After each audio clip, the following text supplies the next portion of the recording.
Spiky Bits.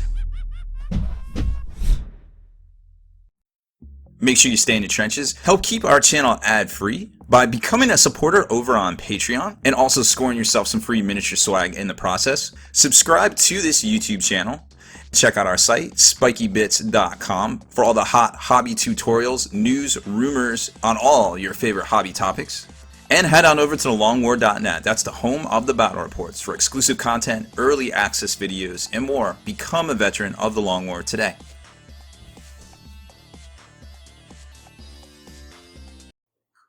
What's up, hobby maniacs? Rob Baer here today with the long-awaited gameplay video for Warhammer Quest Silver Tower. Now, I know a lot of folks out there, and myself included, I was going to give it a fair shake. I was going to take a look at it, but, there's a lot of folks that are like, not my thing. And a lot of folks like, hey, I wish this was 40K.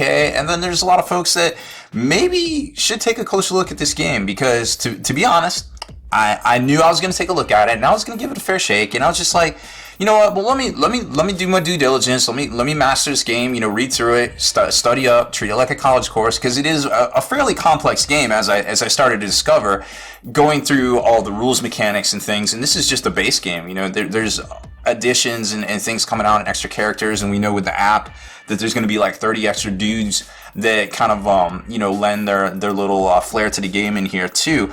And as I get going through it, I was really impressed with the complexity, but it's not too complex, but it's not like a game that you're going to play the same game twice. I mean, maybe once in a blue moon if you ever have a chance to play that many rounds or versions of this game. Now it's for 2 to 4 players, and one of you is going to control the bad guys, basically the Denzians of the Silver Tower. All the crazy pink horrors, the Minotaur guy, the librarian, the Skaven dudes, the little grotlings that are running around in here, and that kind of adds a little bit of flair, a little bit of distinction to it. So it's not a true kind of like RPG kind of game in that sense, where you have a game master like the old Hero Quest. So there's kind of like a and everybody gets a chance to actually play, control the bad guys, for lack of a better term. So I really liked it in that regard. So we've done the unboxing, we've done the walkthrough on the White Dwarf that they showed last week, and now we're just going to kind of go over basically their quick start guide right here. And so there's 2 different versions of things that come in this book, right? You've got the guidebook, which is basically gives you all the rules and breaks down things, and then you've got the adventures book, which gives you all the random encounters. And also kind of gives you, I guess, like all the rules for some of the expansion characters that haven't come out yet, or stuff that you might have in your collection that you just want to use, like some Exalted Flamers or some, a Herald or something like that.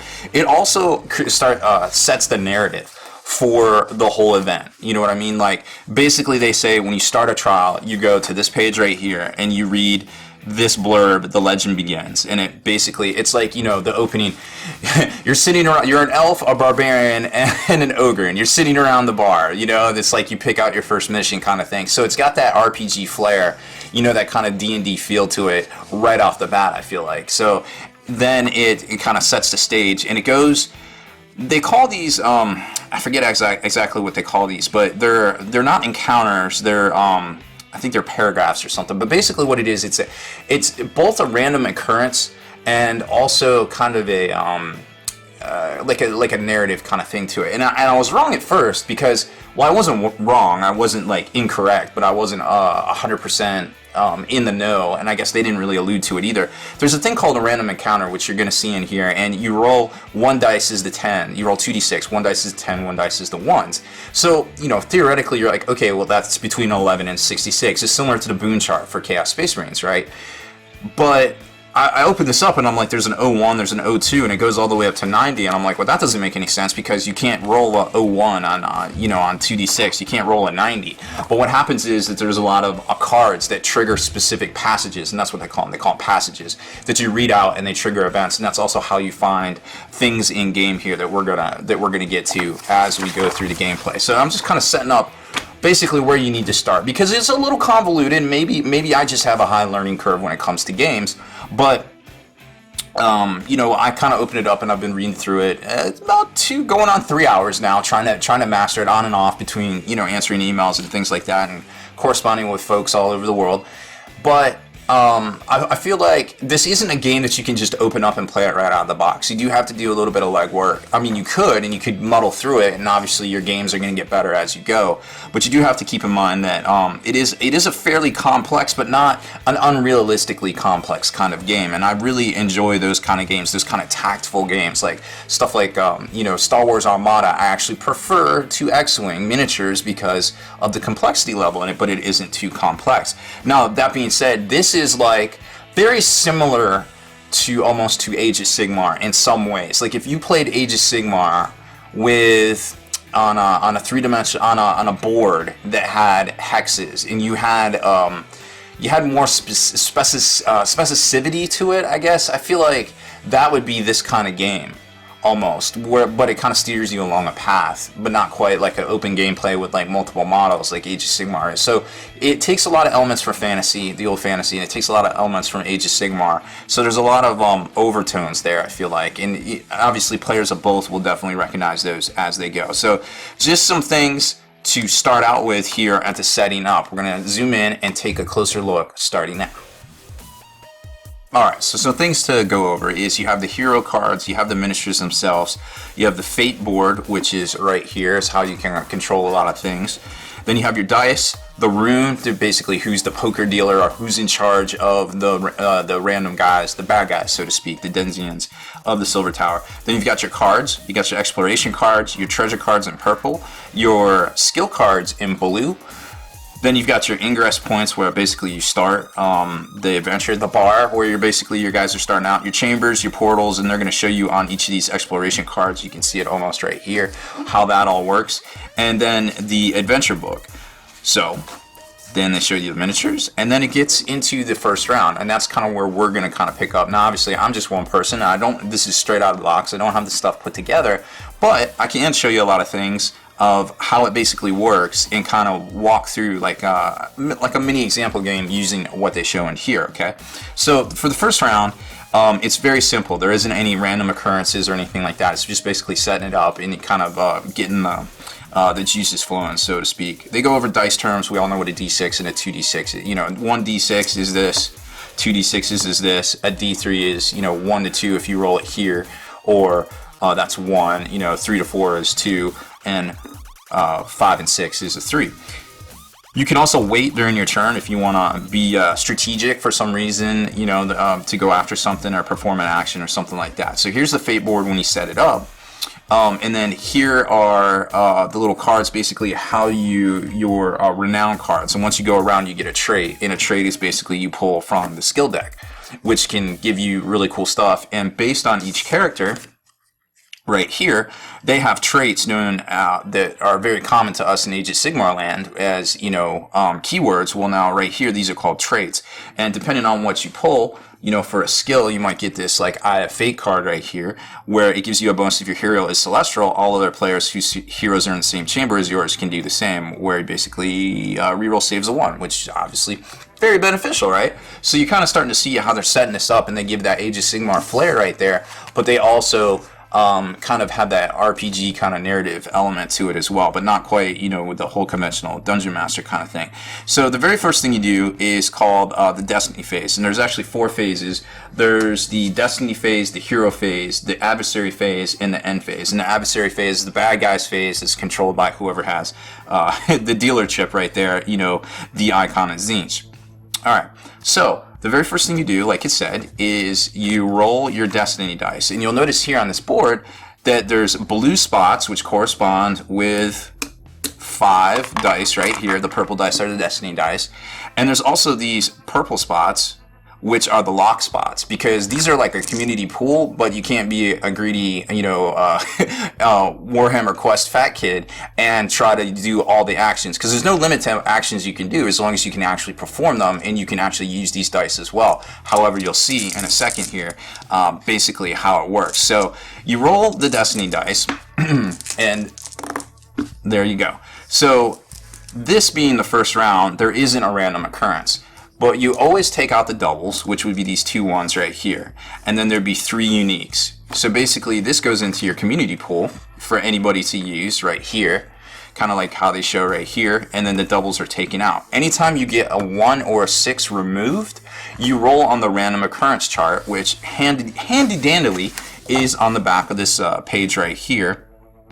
To explain all that to you. So these would be actually really good to get laminated to in your adversary table. This is kind of like your random encounter once you go into the rooms, to get these laminated and have on hand, just, you know, so you don't have to be flipping through like 10 different pages and different books and packets and things.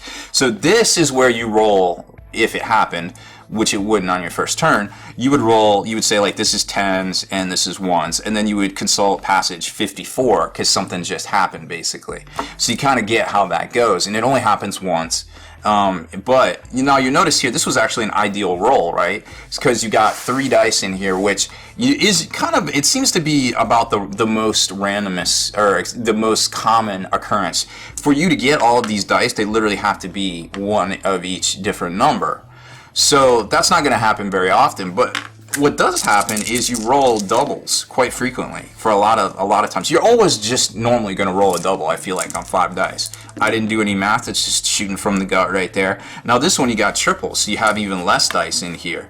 Okay, so you kind of get how it goes, like, and then if you roll all doubles or all triples, basically a full house, then what is it? Something bad happens. It is a fickle fate, and that triggers, let's see, each hero can roll a d3 and discard that many wounds from the hero card. If all 5 destiny dice show the same number, each hero draws a skill card. So it's kind of like a random thing. Like if you don't get the ability to share actions, then you get something that good happens there. So there's some good stuff and there's some bad stuff every now and then. The bad stuff being that you wouldn't get any community action dice, but the good news is you could maybe, potentially heal your characters.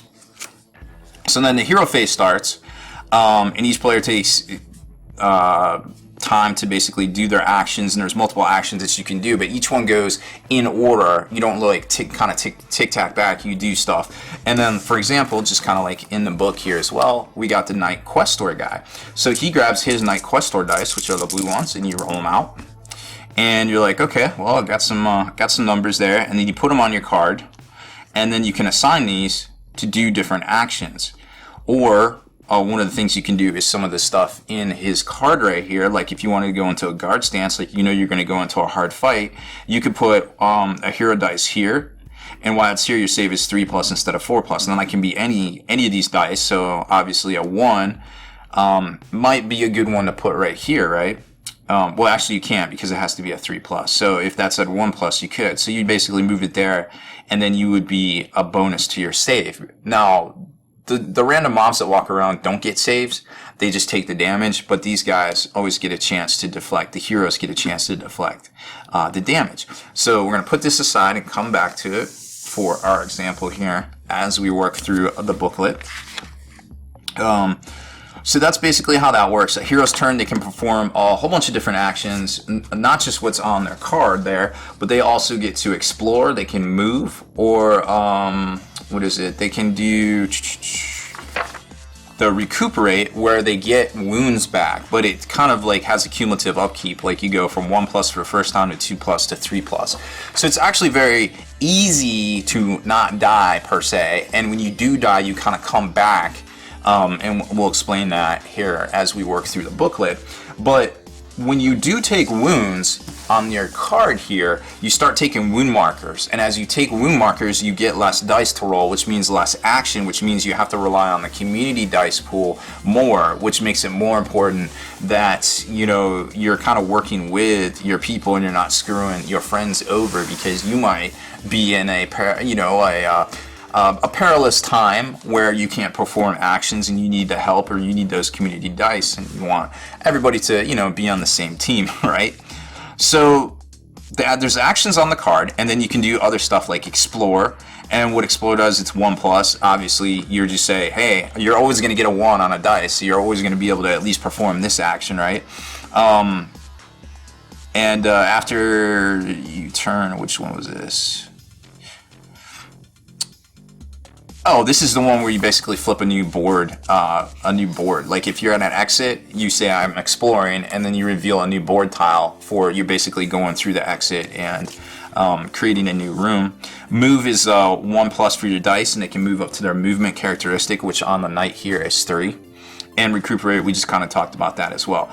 And then it says here, now we talked about how there was this purple spot right on here. Those dice are locked. So let's just pretend we rolled right here. Okay, so those go away, and that would, oh, those go away too. Well, that was a bad example. That was one of those times that I said it actually sucks. And another one in there when you get 2 sets of doubles. And another one, wow. So, like I said, getting 3 dice in there is actually kind of hard to do. Okay, so there we go. So we got 3 dice in here, and what happens is you can use these dice as a hero, but say I want to do this thing right here that's a 3-up, this guard stance on my guy that we were talking about earlier, right? So I'm going to say, alright, well, I'm going to take this community dice and I'm going to put it right here because I want to spend this on other stuff. Now what happens is this becomes locked because it's the highest dice and I can't spend that die. So if I can spend this one, however, but I can't spend this one. So if I want to and I blow through all these dice, I can spend this, but this is locked out, right? So say there was 4 dice in here, the same thing would apply. And we'll just flip this to be a different number.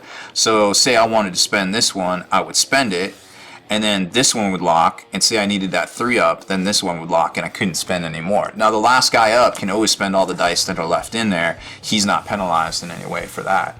The last guy at the top of the order there to activate. So that gets us through the basics and the Destiny dice as well. Now there's the thing about moving through miniatures. Friendly models can move through friendly models. Enemy models can move through enemy models. There isn't a problem there. And some models can make like a stomp attack through models, like the Minotaur guy can do some damage if his random occurrence, not random occurrence, his behavior thing says for him to do it. The mobs actually, or the monsters actually act kind of like the Tyranid instinctive behavior chart. You roll on a chart. Sometimes it's 2d6, sometimes it's 1d6, and then you perform whatever it says. And those are usually correspond to an attack, and we'll show you an example of that too. So now we get to weapon attacks. And of course, there's different types of weapon attacks. There's melee, there's shooting, etc., etc. That is always, not everybody's going to have everything. Now, visibility, you can always trace. The only thing that blocks visibility is obstructions or the chamber wall itself. You can always see through stuff, basically, from the center of a square to the center of another square. So you might not be able to line it up on weird angles, but for the most part, everything can generally see everything and you can attack everything, okay? So picking a target's pretty easy. You just kind of, ranged weapons generally are just assumed to have range. There's only... Most tiles wide are only about 6 to 7 spaces, so on average you got 3 move as a 1 action. Remember, you can perform multiple actions. There's no restriction. So the knight can technically get across the room by performing 2 actions. Moving 3 spaces each time. Okay. So that kind of gives you an idea. And there's your wound markers. There's also a thing called stun. That's some of the advanced rules that we're not going to quite break into quite yet. A weapon with a combat range can target any adjacent enemy, right? So this is where the kind of thing comes in where the whole Age of Sigmar thing. So this is very similar to Age of Sigmar combat dial here. So Warblade, you use it on a 1-up, and to hit it's a 3-up. So basically you're always going to be able to swing because you say, hey, I'm swinging my Warblade. Then you take this die because you paid for the attack. Now you have to actually swing it and get a 3-up, which I did right there. So that's where your traits and your other stuff come in to try to get bonuses and rerolls and things like that as you go. So you kind of get the narrative feel there. The Thunder Charge Strike is a 6-up to spend, so it's obviously powerful. It's not as it's just as easy to hit with on a 3-up, and it does 3 damage. So you can kind of see how that works. The same thing for ranged attacks. And some of your special abilities, like depending on what you get, like items and things, they all have like a cost. So it's very important to note that because you have to activate an action by having a dice that pays the cost, but you also have to roll basically to hit. You know what I mean? So it's a little different than, you know, traditional Age of Sigmar or traditional Warhammer 40k in that regard. So it took me a second to kind of process that one, right? Attack roll, and it explains all that. Renowned is basically whenever your renown marker goes all the way around here, you get to pull a skill. And to get renowned, it's basically you kill enemies, I believe. Each time you slay an adversary, you gain a point of renown. So you would, each one of these is a different color, and you move it around the track in corresponding color to corresponding dice, etc. So it's easy to keep track of. So right there's like 4 of them stacked up. But as the game progresses, they'll kind of spread out, and that's basically how you level up and gain skills. There's also some things like right here, like on the Knight Questor, it says if any of your save rolls a 6, to save, so you're being attacked, then you get 1 renown. So you kind of get what's going on right there. So in this example here, you know, he basically, it looks like the knight has spent a couple of his actions to move and such, and then he put a 3 right here. So probably what happened was, you know, he it hit with this warblade attack or something like that. So then he might kill a guy, might not. These guys are kind of squishy, and etc. etc. Then it gets to the adversary phase where you activate the bad guys, whoever has, you know, the dealer chip, the dealer button right there, right? Pretty easy. They all correspond. They have the notes like how they work, okay? So like these guys, you'll roll a d6 probably, and they say do this, and this is the attack they perform. So like I said, similar to Tyranid instinctive behavior, but still kind of tactical too. Like it doesn't tell you exactly how to do it. It's up to you to be either tactful or, you know, not tactful about it. Moving adversaries, you know, basically they move a certain amount of space. They all have the stats very similar to these guys right here. The behavior chart, kind of what I was talking about. Pinning is a thing to where if you're base to base or adjacent, and adjacent is diagonal or, you know, directly ahead of, then you have to basically roll a dice higher than your agility, I believe. Let's see. If it's lower than the adversary's agility is pinned and cannot move that phase. So it has to be equal to or higher than agility. For instance, the Knight Questor's agility is a 5. So for him to run by a dude and him not like reach out and try to coup de grace him, or, you know, just keep him in the fray, or knock down his ranged attack, which is also another thing you can't shoot when you're pinned, then you have to basically do that to go by. So that still applies to them. Alright, so then there's a thing called respite. And respite is basically a break into action to, you know, kind of heal up, mend, sleep, meditate, whatever you want to call it. Basically get your HPs back, you know, rest. And that basically occurs when there's no adversaries on the board at the start of this phase. This phase being the adversary phase. Now remember, it goes Destiny phase, Hero phase, adversary phase, end phase. And end phase is where you start picking up tiles, because you would have this big like snake kind of action going all over the place if you didn't do that. And then there's some other little cleanup stuff that can happen too. So basically the way I figured this works, as I haven't played the game, but it seems like the respite would happen is if you start another phase, you go Destiny phase, you get your dice, you go Hero phase, and then you don't explore. You've killed all the monsters, the mobs, and you don't explore. So you kind of sit in the room for a second and then just kind of rest. Now you can't take a respite 2 rounds in a row. And they probably put it in there because, you know, somebody tried to break the game, hey, we're going to sleep twice. If that would happen, an unexpected event occurs. So basically you take a break and then you try to get to the exit and explore and flip a new tile and get out of there, because you don't want that to happen, because an unexpected event, you know, that's basically where you roll on the 2 dice, and then, you know, it's either on 11, between an 11 and a 66 kind of thing. Which some of them are actually pretty interestingly bad, and some of them are kind of beneficial. You know, it's all like potpourri at that point, right? Okay, so wounding heroes. Basically, when he suffers a wound, you put the wound marker over it, you don't get an action. We talked about that. Grievous wounds is basically when you've suffered a wound on but all your spaces are covered. So when all your spaces are covered, you're not technically dead until you take another wound. Then you basically remove from play until there's a respite, and then basically he just appears again in the chamber, right? That also happens if you're in one of the chambers that get picked up in the cleanup phase, because you could be kind of out of the whole chain kind of thing that's safe, and then your dude just gets picked up. You're like, what? whoa, okay. But he comes back with the 4 wound markers on their hero card, so then they basically need to take that respite phase and try to heal up or something like that. End phase is after all the adversaries is acted, the rune mark player passes the rune of Tzeentch, so the next person becomes the controller of the adversaries. And then that's when you do the cleanup and some of the chambers disappear there, right?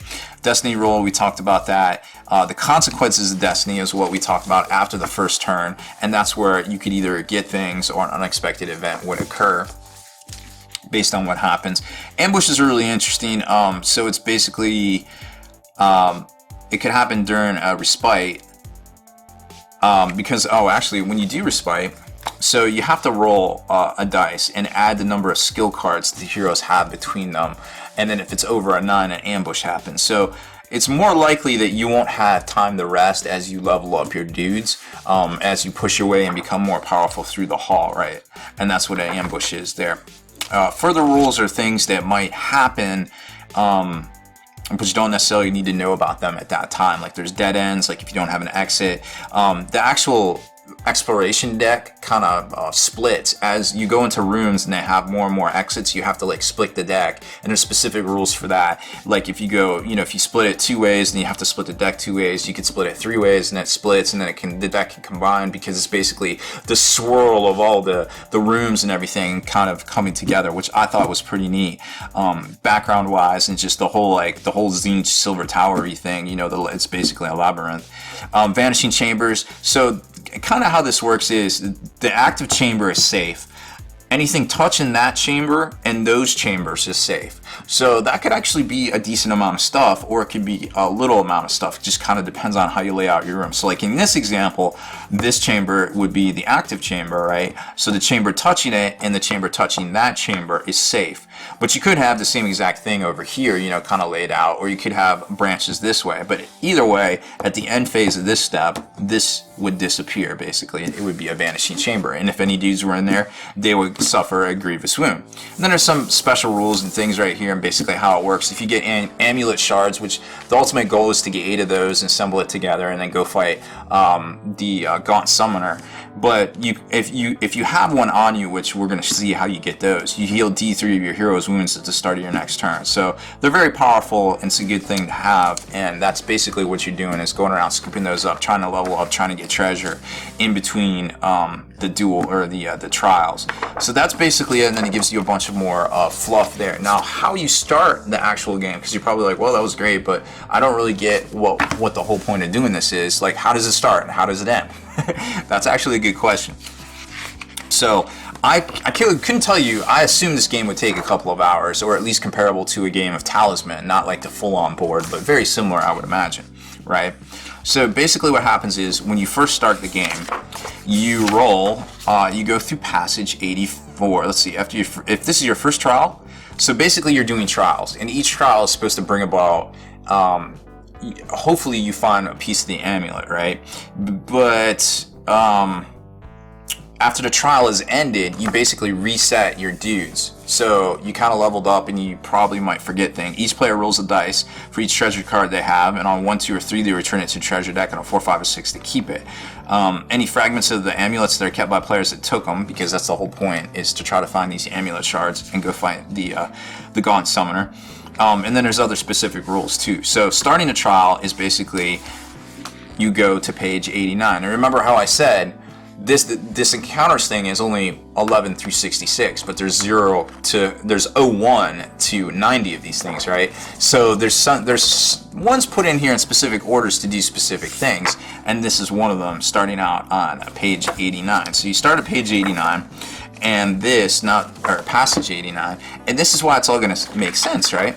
Because on passage 89 right here, now when you see one of these little symbols here, this is a good thing, because you might be finding one of the amulet shards, or that might be something that leads you to an amulet shard. So it's kind of like in the old game of Carmen Sandiego, when you were getting close to like finding her, like a pot would try to fall on you, or like a dagger would come through the door like right next to you, and you're like, oh, I'm on the right trail, right? So it's kind of one of those deals. So they read this little passage, or there's this little passage here, kind of like in D&D. idyllic. When you walk into an encounter, you know, the energies of the portal surged around the champions and propelled them down a twisting tunnel of light. Moments later, they stumbled from the portal's exit and into a strange new chamber. Regaining their composure, the champions squared their shoulders and steeled themselves against the dangers to come. Their first trial within the Silver Tower had begun. And then it goes into the rules for it. Before you go any further, you constructed the exploration deck for this trial as follows. Take 7 exploration cards marked with the Hish icon shown above, which, boom, right there. Returning the rest to the box. You will not need them for this trial. So, that being said, here it is. This is the exploration deck, and it doesn't just always get set up. This is something that you have to set yourself. And you're going to grab the ones with the little symbol that looks like the Tennessee Titans. That's what I think it looks like. And so you're going to grab all of those. And then you basically draw them from that little guy right there. Alright. And then, returning the rest to the box. You will not need them. Set aside the Librarian, the Whirligig Passage, and 2 others at random. Shuffle the remaining 3 cards together. One of these is the Grand Chamber card, Searing Beams, which you will not know exactly where it is in the deck. Once the 3 cards are thoroughly shuffled, put them face down next to the Ingress Chamber's exit. And that's that little, like an alcove kind of thing that they showed you at the beginning of the game. Next, take the Librarian and 2 random cards you set aside, shuffle them together, and put them on top of the stack of cards in the Ingress Chamber's exit. Finally, put the Whirligig Passage on top to complete the exploration deck. You may now return to the guidebook to begin your first trial. So they're basically setting the deck for how this is going to lay out. So this is forming the passageways, right, of how it's all going to work. So you basically follow along. Now it says you basically flip after you complete, or basically what's going to trigger here is you go to the door and then you're going to explore. So you're going to flip the first card, which I don't even know what's here. Put Whirligig Passage on top to complete the exploration deck. So, which we saw in this book right here. I believe this is, nope, not right there. I believe this is the Whirligig Passage actual tile card. So we're going to find that one here and see what that says. Because this is basically how it's happening. You're going to go here, you're going to explore, you're going to flip the first card that's going to flip over. Hey, it's the Whirligig Passage. How about that? And there it is, the Whirligig Passage. And that's exactly what that is. So, the floor moved constantly in place, clicking and whirling as it interlocked and spanned apart in this ever-changing configurations of crescent tiles and seamlessly meshing cogworks. Roll on encounter table B. And this is where your mobs come in, right? And what's cool about here is there's the portal, and there it is set up right in your demo game. So now it's going to tell you what comes out of the portal. Encounter table B. So you roll a d6 and stuff can pop out. Just like that. Pretty interesting. I don't know why there's 3 guys right there when there couldn't be. Oh, D3 pink cores, but it is what it is. So then you fight them, you might level up, you might get stuff. You get to the end and you're going to explore again. But you've already set this deck. So it's going to go in a predictable manner. And then what's going to happen is you're going to roll on some charts and different things. And it's kind of like a little bit of guiding you along the path, but a little bit of like random occurrences and things happening. But eventually, things will happen, whether it's on the card that you find. Actually, I'm not sure if you find amulets on the card. No, I don't think you do. But what's going to happen is that at some points in here, you're going to read a passage. And those passages are going to give you things, or they're just going to say, hey, once you complete this, then you get one of the shards. And a lot of times, like I said, it's whatever ones have the symbol on it right here. So just kind of flipping through it, put the fragment of Charman marked with the symbol shown above next to the board. Set up a adept near the middle of the chamber. The last adversary on the board is slain. The rune-marked player takes the fragment of Charman, reading the end of trial at the start of the book, or ending a trial. So basically, the trial, through all of the things going on and things like that, once you get to this point, it would be over, and you would have one of the fragments of the amulet, and then you would start the trial over. You might get to keep some of your treasure, you might not. Now, this is like I said, these things are set, these random occurrences are set. Once you start, you can basically look through and you can say, I'm going to start here. But the first one is laid out for you. But then, it's kind of like a choose your own adventure path, but not really. You're not really getting to choose. You're kind of like wandering through your own adventure until you either end the trial or all your guys die or something, something like that. But once you get a certain amount of fragments, you can come back here And then you can, if you have exactly 4, you have a basically mini showdown. And then once you have all 8 fragments, you can enter the boss fight against the Gaunt Summoner, which is passage 01, which you can't roll on dice. On 2d6, you can't get an 01. So this is never going to happen except for if you want to challenge the boss man himself. And then basically follow along with that. Apparently shoots all these beams, and there's like prisms and things you have to fight that have like 8 wounds. So that looks pretty interesting. So like I said, it seemed like a really cool kind of hack and slash, just kind of no-brainer kind of thing. But then once you start reading along and getting into all the complexities and all the kind of like the wanderings and the narrative kind of feel to it, and the fact that you make your guys, you might keep some of your stuff, and you might not. You could die, but you don't really die. You kind of get your guys back, and you always kind of have a chance. It's really interesting. Oh, I did want to show you the mob thing. So here's some of the bad guys, so to speak. I guess they're in this book. It's hard to remember where everything is. But okay, so here's the Gaunt Summoner, and he rolls a d6, which is strange. We'll just go to like one of these guys here, like this Skaven guy. He actually has a spectral twin. There's 2, because you get the same sprue in each box. But what happens is he can basically do this thing called Skitter Strike on a 4 to 6, where there's 2 of them.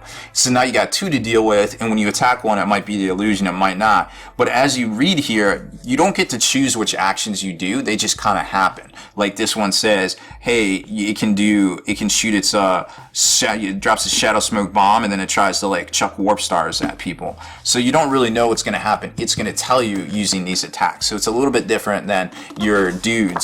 The characters, the heroes, actually get to choose. They actually get saves. These guys don't really have saves. They just take wounds, which you can kind of tell here. They might die pretty quick, and they might not die pretty quick, because some of those attacks can do 2 and 3. When you got 4 dudes doing an attack that causes 2 damage, well, it wouldn't take long to kill something. So that's why they seem to have a lot of health called vigor, but they really don't, if you think about it, with 4 guys on there. So that was the very last thing I wanted to show you about the game. I think it's like I said, I was actually pleasantly surprised by the kind of the background and the narrative feel to it and everything. And I was like, man, I wish I had these figures painted up right now, and I could go like call up 4 friends on a Friday night or whatever, and just throw down and just have some fun playing this game, because it seems like something that would be really fun and kind of harkens back to a lot of the stuff I grew up with, in the 80s, like Hero Quest and the old Warhammer Quest, which wasn't quite like this. I know now,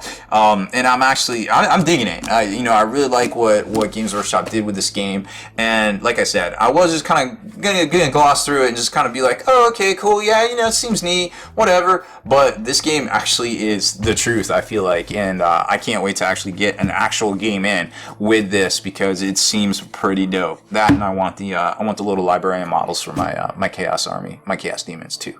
All right, guys, that's it. Thanks for watching.